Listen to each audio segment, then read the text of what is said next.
Salam pagi baik, salam sukacita buat kita semua.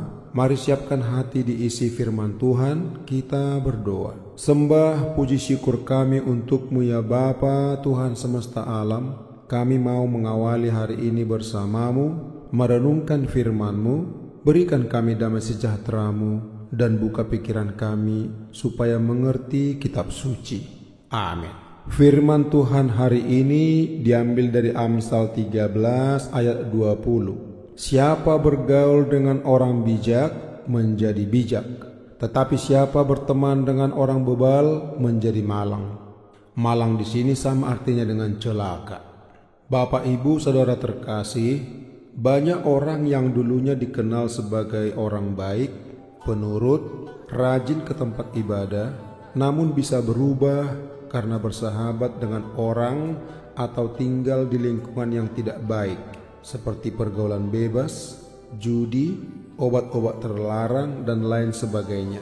Di antara orang tersebut ada dari kalangan orang biasa, tokoh, artis, termasuk yang katanya dia Kristen, namun akhirnya menyangkal imannya, berkhianat kepada Yesus Kristus demi popularitas, harta, tahta, dan kenikmatan dunia lainnya. Sebagai makhluk sosial, manusia pada dasarnya suka bergaul dengan siapapun. Perlu disadari, bergaul dengan seseorang, kita akan saling membagikan hidup. Apa yang dikatakan teman bisa mempengaruhi pikiran kita. Kata-kata adalah sesuatu yang sangat penting, di mana Alkitab mengatakan bahwa hidup mati dikuasai lidah. Siapa yang suka menggemakannya akan memakan buahnya.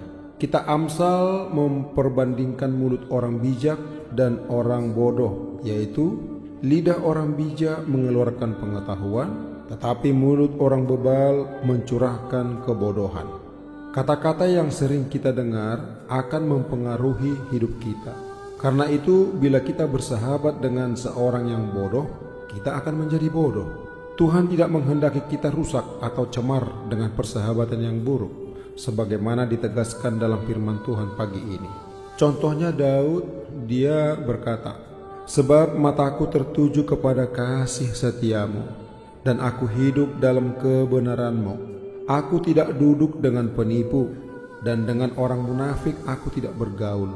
Aku benci kepada perkumpulan orang yang berbuat jahat, dan dengan orang fasik aku tidak duduk."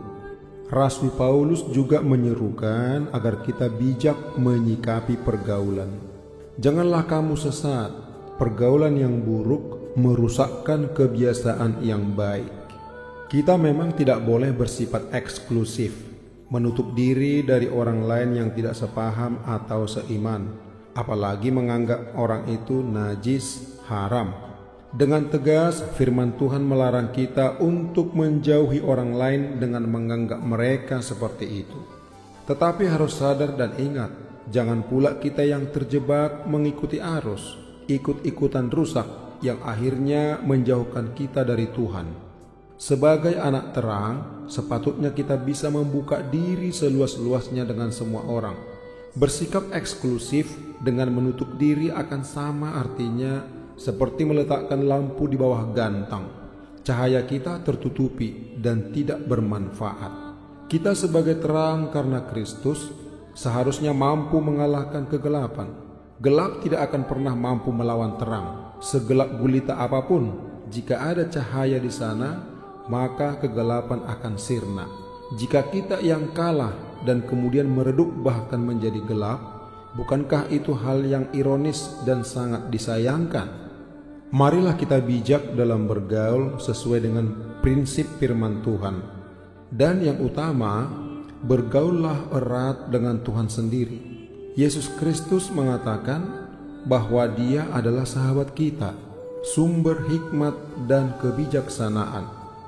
Alkitab berkata, Tuhan bergaul karib dengan orang yang takut akan Dia, dan perjanjiannya diberitahukannya kepada mereka.